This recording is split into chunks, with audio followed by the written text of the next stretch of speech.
Hi everyone, welcome to this video.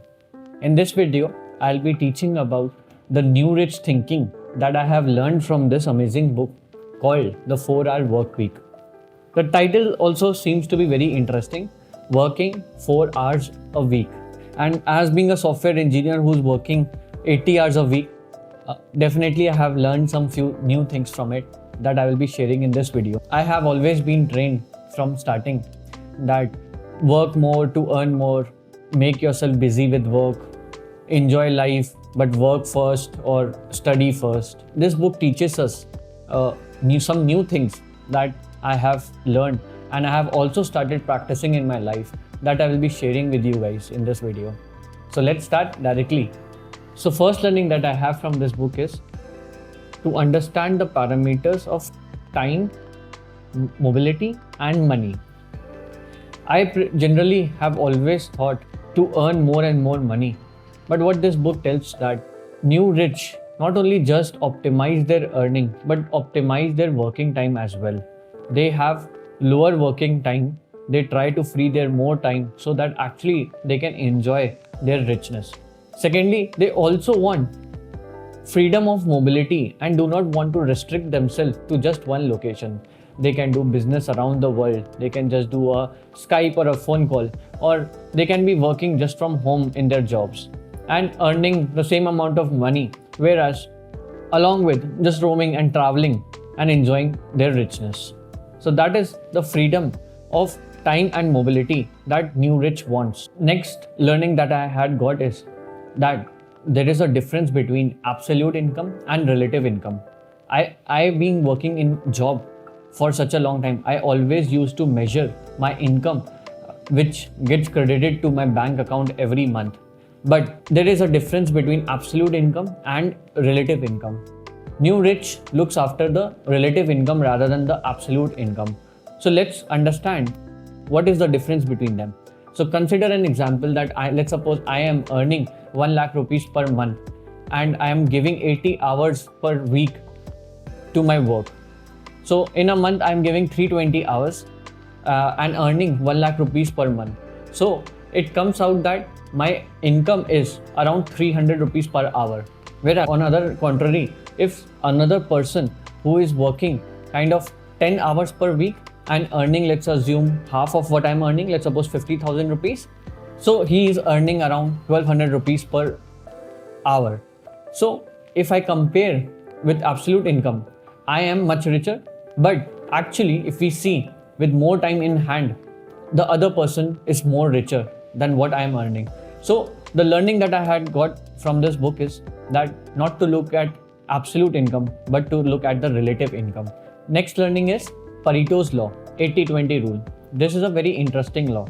I used to always divide my day into tasks that needs to be completed in that day. But with this law, I have learned how to prioritize those tasks. So this law states that 80% of the results come out because of the 20% of the causes. So this rule is applied in businesses revenue, let's suppose. Generally, a company earning depends on the 20% of the products that they sell.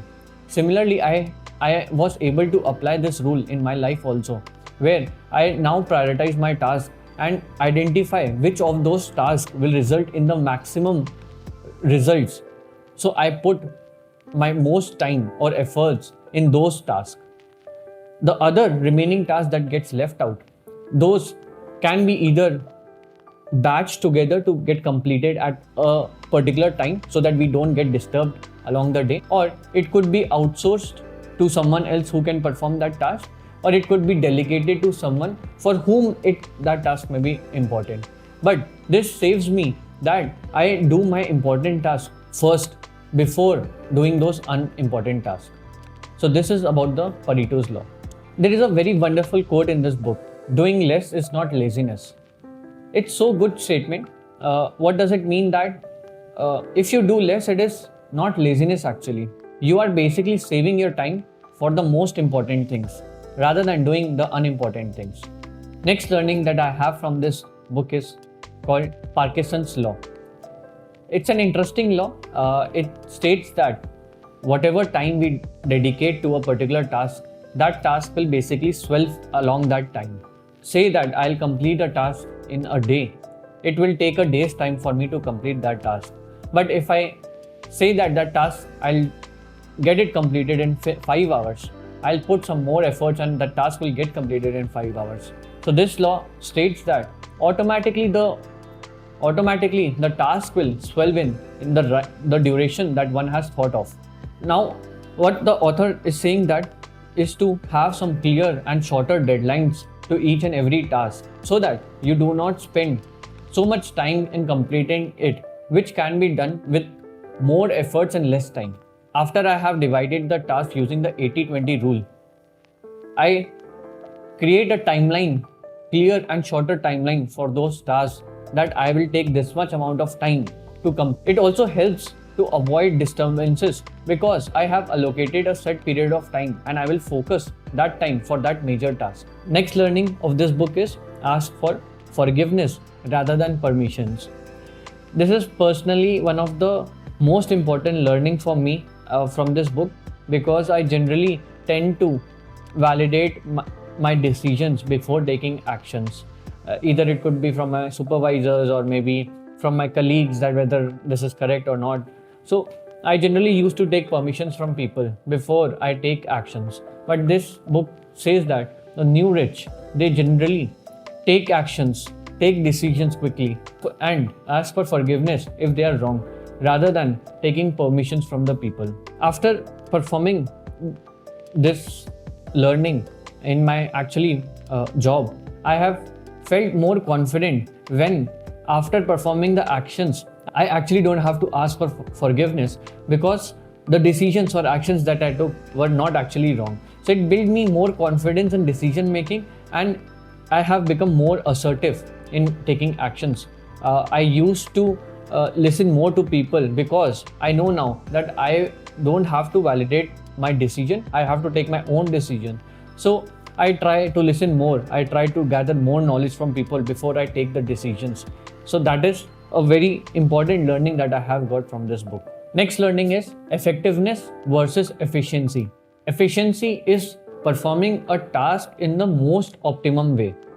We generally tend to optimize how we should be performing the task. Effectiveness is performing actions to achieve your goal. What this book tells is that one should not just make one task as important because either it is consuming your time or it needs to be done. But what this book says is that one should identify the task whether it is effective or not and then put efficiency to it.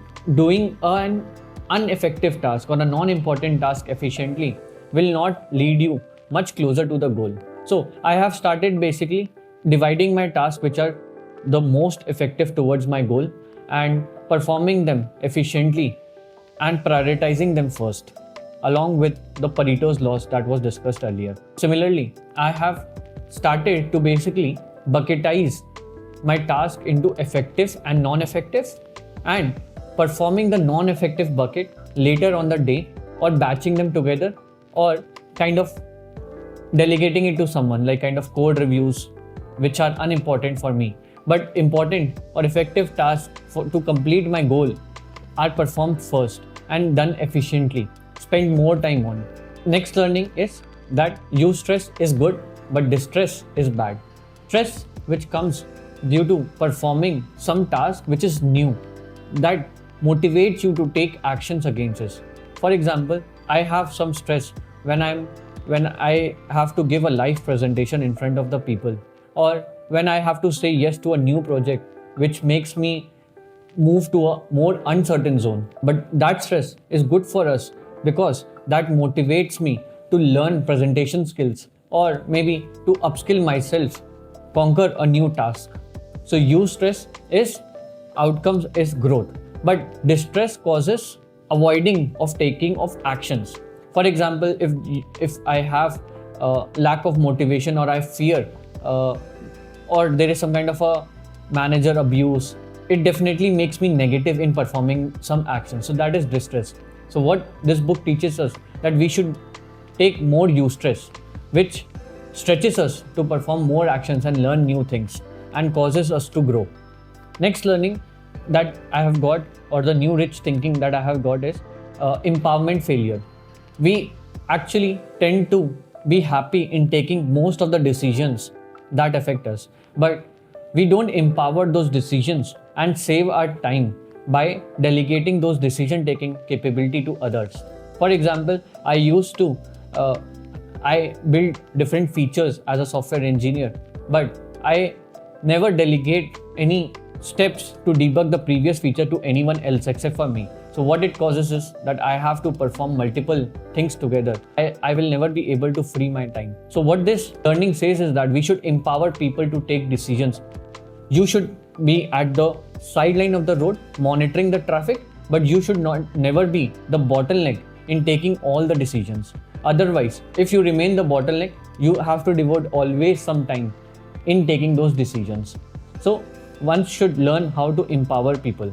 In summary, this book is actually a golden piece. It taught me many lessons, basically, that I should not always look for earning more money, but I should also think how I can lessen my time while maintaining my money. Because freedom of time makes me enables me to earn more in the life. That's it from my end. Thank you.